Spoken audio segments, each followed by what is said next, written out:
you haven't subscribed to the channel yet, subscribe now. We have new stories every day. Now let's go. I loosened my tie as the elevator ascended to our penthouse. The conference in Silicon Valley had ended early, and I was looking forward to surprising Scarlett with an impromptu dinner. As the doors opened, I stepped out, footsteps muffled by plush carpet. Approaching our bedroom, I heard Scarlett's voice, light and amused. I paused, hand on the doorknob, not wanting to interrupt her call. "Mom, you won't believe what happened today," Scarlett said, her voice carrying clearly. "Tyler called to say he'd be home late again. Sometimes I think he loves his work more than me." I frowned, confused. I hadn't called her today. Then an older woman's voice responded, "Love, your affair is no secret. Everyone knows except your fool husband." My blood ran cold. Affair. What the hell is going on? Scarlett's laughter, once a sound that brought me joy, now felt like ice water in my veins. Oh, he'll never know. I'm so good at lying to him, and he believes anything I say without question. They both laughed, the sound grating against my ears. Also, tonight I plan a wild date with Julian. He'll be here soon. We're going to that new exclusive club downtown. I stumbled back from the door, my mind reeling. Julian. That name echoed mockingly, shredding my trust. How long had this been happening? How many times had she lied to my face? I retreated to my home office, closing the door silently behind me. My hands shook as I poured a whiskey, the burn in my throat a welcome distraction from the pain in my chest. Taking a deep breath, I picked up my phone. There was only one person I could trust now. "Alexandra Russo speaking," came the crisp, professional voice of my longtime friend and lawyer. "Alex, it's Tyler," I said, my voice rough. "I need your help. Can you meet me at your office? It's urgent." A brief pause. "Of course, Tyler. I'll be there in 20 minutes. I ended the call, grabbed my jacket, and slipped out of the penthouse. Scarlett would never know I'd been there. Alexandra's office was a stark contrast to the chaos in my mind. Floor-to-ceiling windows offered a panoramic view of the city I'd helped shape with my tech innovations. Now that same city felt alien, as though conspiring against me. She rose from behind her desk, brow furrowed. "Tyler, what's going on?" I collapsed into a chair opposite her, words tumbling out. "Scarlett's cheating on me." Her eyes widened. "Are you certain?" I recounted what I'd overheard, each detail like a fresh betrayal. Alexandra's expression grew more serious as I spoke. When I finished, she leaned forward, resolute. "I'm sorry, Tyler. We have to move fast to protect your assets and gather proof." "What do you suggest?" I asked, grateful for her calm. "First, we document everything.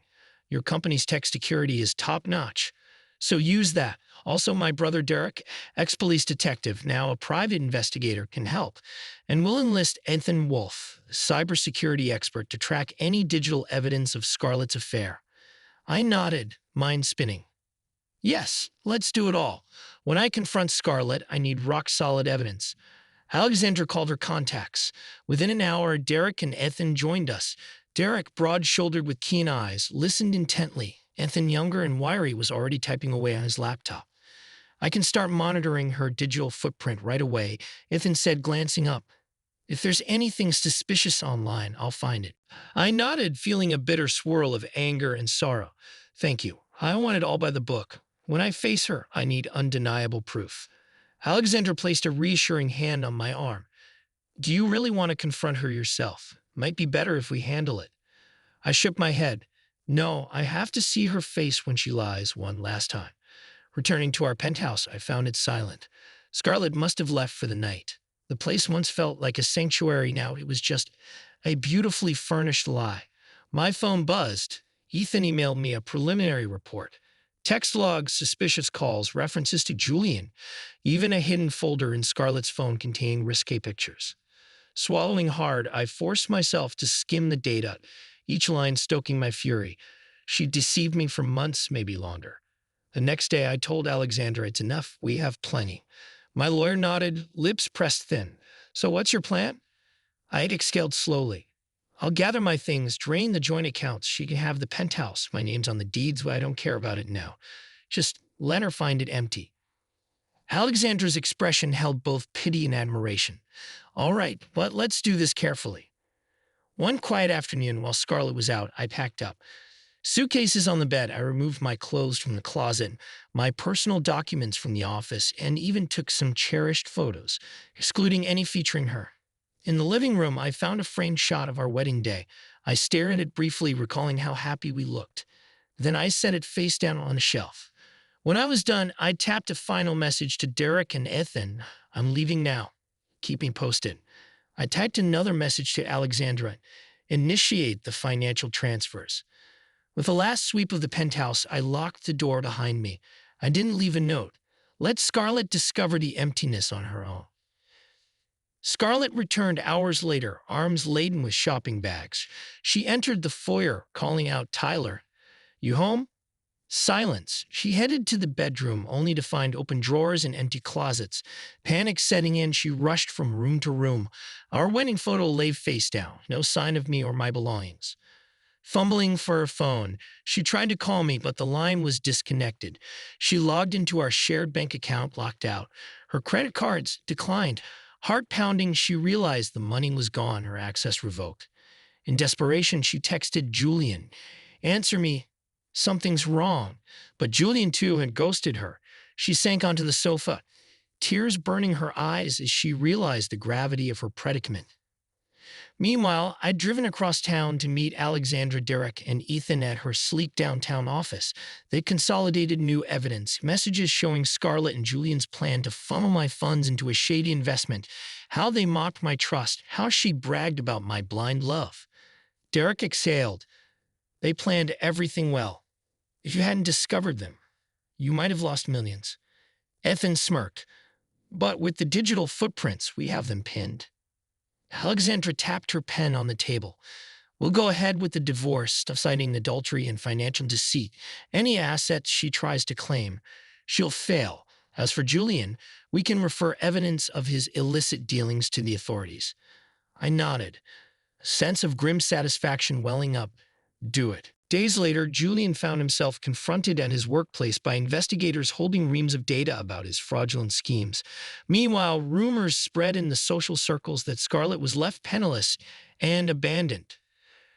She tried calling me, leaving voicemails pleading for forgiveness, claiming she still loved me. I deleted them all. One night, I drove around the old neighborhood, memories tugging at me. Our first date, her laughter echoing in an empty park. Now it felt like someone else's story, another couple who'd once been happy.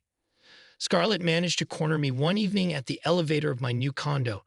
She looked worn, eyes red from crying. "Tyler, please," she whispered, voice trembling. I crossed my arms. "What do you want?" She stared at the floor. "I'm sorry. I messed up. I never meant to lose you like this. Julian used me." "Stop," I said coldly. "Don't insult my intelligence. He used me just as much."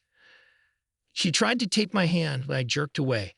"You have to understand, I understand enough." I cut in.